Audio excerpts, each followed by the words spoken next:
B continue. अब ध्यान देंगे, देखो हमने पहला जो डिस्कस कर चुके हैं क्या, एलिवेशन इन बॉइलिंग पॉइंट। ध्यान रखेंगे एलिवेशन इन बॉइलिंग पॉइंट और डिप्रेशन इन फ्रीजिंग पॉइंट में थोड़ा सा स्मॉल डिफरेंस है। उसमें बॉइलिंग पॉइंट था, इसमें फ्रीजिंग है। उसके अंदर एलिवेशन इन बॉइलिंग पॉइंट था, इसमें डिप्रेशन इन फ्रीजिंग पॉइंट है। और सारा डेरिवेशन बिल्कुल एज इट इज सेम है, बस थोड़ा सा चेंजमेंट है। अगर बॉइलिंग का आ गया समझ में तो फ्रीजिंग का बिल्कुल आसान है। और एक चीज़ ध्यान रखेंगे, जैसे देखो पिछले वाले डायग्राम में हमने ऐसे डायग्राम बनाया था ना, तो ऊपर वाली जो लाइन थी वो किसकी थी, सॉल्वेंट की, और ये किसकी थी, सॉल्यूशन की। फिर हमने यहाँ पे ऐसे एक लाइन ड्रॉ कर रखी थी और इस लाइन के अंदर ऐसे नीचे ड्रॉ कर रखा है। तो ये वाली लाइन सॉल्वेंट की थी, ये सॉल्यूशन की थी बेटा, और ये नीचे टेम्परेचर था। तो ये किसको रिप्रेजेंट कर रहा था, बॉइलिंग पॉइंट ऑफ सॉल्यूशन को, टीबी जिसको बोलते हैं। और ये वाला जो था, ये जो किसको रिप्रेजेंट कर रहा था, बॉइलिंग पॉइंट ऑफ सॉल्वेंट। इसीलिए तो हमने लिखा था कि delta T B is equal to T B minus T naught B. अब आप सोच रहे हो सर ऐसे, भाई टेम्परेचर का ही तो डिफरेंस लिखना है आपको, ये दोनों टेम्परेचर का डिफरेंस होता है, तो ये सबसे आगे कौन है, टीबी है, तो टीबी में से कौन घट जाएगा, टी नोट बी। और ध्यान रखे जिसके ऊपर ये सर्कल है, अंडा दिख रहा है, वो सॉल्वेंट का है और ये सॉल्यूशन का है। ठीक है। अब आप डिप्रेशन इन फ्रीजिंग पॉइंट में डायग्राम बी बिल्कुल आसान है। ऐसे देखो मैंने ऊपर भी बना रखा है, वैसे तो ये रहा, इधर वेपर प्रेशर और ये आपका टेम्परेचर है। ग्राफ बिल्कुल आसान बनाना, पहले एक लाइन ऐसे ड्रॉ करेंगे, इतनी कर दी ड्रॉ, फिर उसको फिर नीचे की तरफ बढ़ा देंगे ऐसे, एक पहले ऐसे करनी है, फिर उसको ऐसे टच करके ऐसे बढ़ा देना है। अब एक लाइन यहाँ से ड्रॉ कर देंगे, एक लाइन यहाँ से ड्रा कर देंगे, और फिर इसको ऐसे, इसको यहाँ पे ड्रॉ करेंगे। अब देखो इस लाइन के अंदर क्या क्या है, ये जो नीचे लाइन है ये है सॉल्यूशन की बेटा, और वो है सॉल्वेंट की। कौन है, लिक्विड सॉल्वेंट, और ये फ्रोजन सॉल्वेंट मतलब आपका सॉलिड फेज में आ गया वो। तो जैसे हमने इसमें भी सेम वही है, इधर आपका टेम्परेचर है, यहाँ पे वेपर प्रेशर है। इसके फॉर्मूले में जैसे इसके 3 ब्रह्मास्त्र उसमें थे ना, इसी तरह इसमें भी 3 है। इसके अंदर होता है डेल्टा टी एफ, जहाँ पे टी बी था वहाँ पे टी एफ होता है, तो टी नोट बी माइनस में T F, T naught B minus में, उसमें आपके पास T B minus T naught भी था, इसमें क्या है, टी एफ नोट माइनस में टी एफ। तो जो ये किसका है, सॉल्वेंट का है, और ये किसका है, ये किसका है, ये टेम्परेचर किसका है, सॉल्वेंट का, और ये किसका है, सॉल्यूशन का है, फ्रीजिंग के केस में। तो आइए अब हम इसके अंदर करते हैं कि डिप्रेशन इन फ्रीजिंग पॉइंट। तो सबसे पहले हम सोचेंगे फ्रीजिंग पॉइंट क्या होता है। जैसे हमने देखा बॉइलिंग पॉइंट एक वो टेम्परेचर था जिसके ऊपर क्या है कि vapour pressure become equal to atmospheric pressure. तो इसी तरह इसमें भी टेम्परेचर होता है। फ्रीजिंग पॉइंट क्या है, the temperature at which vapour pressure of A substance, जो किसमें है, लिक्विड फेज में। तो देखो ये रहा, ये आपके पास लिक्विड सॉल्वेंट था जो किसमें, लिक्विड फेज में, जो किसके इक्वल कर दें, is equal to vapour pressure of solid phase. मतलब हमने दो फेज को क्या कर दिया, इक्वल कर दिया, तो उसको क्या बोलते हैं, freezing point. The temperature at which vapour pressure of A substance किसमें है, इन इट्स लिक्विड फेज, जो किसके इक्वल कर दिया हमने, vapour pressure of solid phase के। क्योंकि ये जो लाइन है वो बता रही है वेपर प्रेशर, और ये जो लाइन है वो बता रही है आपके टेम्परेचर को। और ये टेम्परेचर का डिफरेंस है डेल्टा टी एफ, जिसको बोलते हैं depression in A freezing point, जो ये होता है। अब वो भी वही है, सेम एज इट इज, बिल्कुल वही है जैसे उसमें क्या आया था, द डिफरेंस इन द, यहाँ पे बॉइलिंग पॉइंट लिखा हुआ था उसमें, इसमें क्या आ गया, फ्रीजिंग पॉइंट।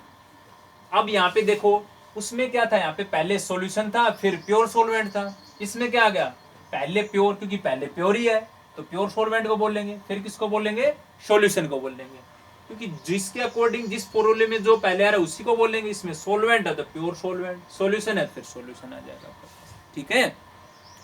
अब देखो जैसे हमने उसमें बताया था कि नॉन वोलेटाइल सोल्यूट को ऐड करते हैं तो वेपर प्रेशर डिक्रीज हो जाता है। उस वेपर प्रेशर को एटमॉस्फेरिक प्रेशर पे ले जाने के लिए टेम्परेचर को रेज करना पड़ेगा, इंक्रीज करना पड़ेगा, तो उसको क्या बोला, एलिवेशन। सेम केस इसके अंदर है, जब हम कोई नॉन वोलेटाइल, जैसे मान लो ये आपके पास लिक्विड सॉल्वेंट है और इसमें नॉन वोलेटाइल सोल्यूट को हमने ऐड कर दिया, जैसे ही नॉन वोलेटाइल सोल्यूट को ऐड किया तो इसका मतलब सीधा ऑटोमेटिक इसमें भी वही है कि वेपर प्रेशर क्या होगा, डिक्रीज होगा। अब इसके अंदर हमें क्या करना था, वेपर प्रेशर डिक्रीज तो हो गया, बट हमें क्या करना है, फ्रीजिंग के अंदर हमने टेम्परेचर को लोअर करना है, उसमें तो क्या था, इंक्रीज। तो ध्यान देंगे, जैसे मान लो आपके पास ये, क्योंकि नीचे वाली लाइन सॉल्यूशन की है, सॉल्यूशन कब बना, जब इसमें सोल्यूट ऐड हो गया, किसमें, सॉल्वेंट में। तो इस लाइन को जब हमें यहाँ पे इस वेपर प्रेशर पे लाने के लिए क्या करना पड़ेगा, टेम्परेचर को लोअर करना पड़ेगा, टेम्परेचर को डिक्रीज करना पड़ेगा, तभी ये वेपर प्रेशर क्या होंगे, लोअर, क्योंकि ऊपर जाएंगे तो वेपर प्रेशर बढ़ेंगे, नीचे आएंगे तो वेपर प्रेशर क्या होंगे, डिक्रीज। और जब वेपर प्रेशर ही डिक्रीज होगे तभी तो हम क्या करेंगे, तभी तो हम फेज को इक्वल करेंगे कि लिक्विड फेज को किसके बराबर कर देंगे, आपकी सॉलिड फेज के। इसलिए इसमें टेम्परेचर को लोअर करते हैं और उसमें टेम्परेचर को इंक्रीज करते हैं। तो ये था हमारे पास depression in freezing point. Expression बिल्कुल सेम है जैसे उसमें हमने एक टर्म को डिस्कस किया था, इसमें डायरेक्ट लिख सकते हो आप कि delta T F directly proportional x2, और x2 क्या है, मोल फ्रैक्शन ऑफ सॉल्यूट। अब हम उसको प्रोपोर्शनलिटी का इसको हटाएंगे यहाँ से, तो एक कांस्टेंट आएगा जिसको बोलते हैं कांस्टेंट प्रोपोर्शनलिटी। फिर सेम वही डेरिवेशन, जहां पे डेल्टा टी बी था वहां पे डेल्टा टी एफ आ गया। बस ध्यान रखेंगे, ये फॉर्मूला इंपॉर्टेंट था, एक अभी हमारे पास ये आएगा, इसके सेम वही काम करना है, N2 अपॉन, क्योंकि x2 क्या लिखते हैं, N2 अपॉन N1 जमा N2, जो क्या रिप्रेजेंट कर रहा है, मोल फ्रैक्शन ऑफ सॉल्यूट को, मोल फ्रैक्शन ऑफ सॉल्यूट को। अब वही है, अगर आपका सॉल्यूशन कैसा हो, डाइल्यूट हो, तो N2 is less than N1, तो ये नेग्लेक्ट हो जाएगा, नेग्लेक्ट हो गया तो क्या आ जाएगा, सीधा N2 अपॉन N1। हमने N2 की जगह पे क्या लिख दिया, मास अपॉन मोलिकुलर मास, इसी तरह इसको मास अपॉन मोलिकुलर मास।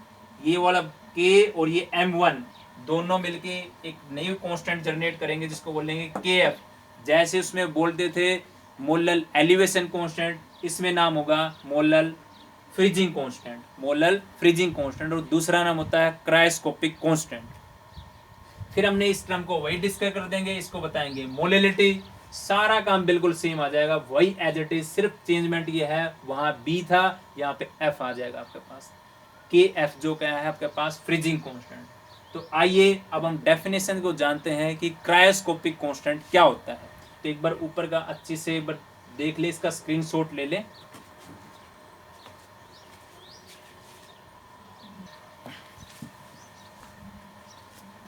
तो देखिए, नेक्स्ट हमने देखा molal freezing constant, same definition बिल्कुल सेम है, बस ये चेंज कर देंगे यहाँ पे,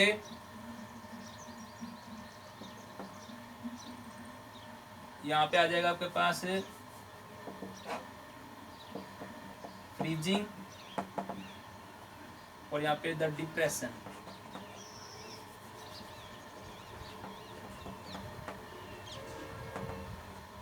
The depression in freezing point when molarity of solution taken as a unity।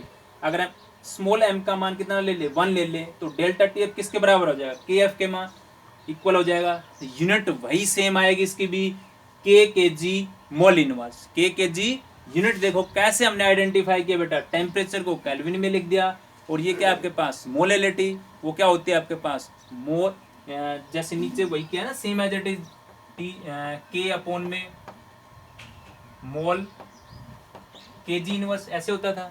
अब ये ऊपर जाएगा तो क्या आ जाएगा, मोल तो इनवर्स हो जाएगा, और kg इनवर्स किस में आ जाएगा, kg में। तो आपके पास यूनिट आ गई kg मोल इनवर्स। या ऐसे बता सकते हो capital K upon small m, या degree Celsius upon small m। और ये वही सारी चीज़ें बिल्कुल एज इट इज सेम है, बस ये ध्यान रखेंगे, यहाँ पे F हो जाएगा, यहाँ पे भी F आ जाएगा, और ये भी चेंज कर लेंगे यहाँ पे, ये सेम लिख लोगे ना आप। ये क्या आपके पास डिप्रेशन इन फ्रीजिंग पॉइंट, और ये है आपके पास क्रायोस्कोपिक कांस्टेंट, या इसको बोलते हैं मोलल फ्रीजिंग कांस्टेंट। तो ये हमने दोनों डेरिवेशन को अच्छे से सीख लिया है, ध्यान से इसको इस डेरिवेशन को करेंगे। और इसके अंदर पहले बॉइलिंग पॉइंट में भी 3 ब्रह्मास्त्र मतलब 3 मेन फॉर्मूले थे, इसी तरह इसमें भी 3 मेन फॉर्मूले, ये 1, 2 और एक ये वाला फॉर्मूला। इन दोनों डेरिवेशन को अच्छे से अगर बार बार रिवाइज करें, इसको रिवर्स फॉरवर्ड करके देखें, हमारे चैनल को लाइक करें, शेयर करें और सब्सक्राइब करें। Thank you.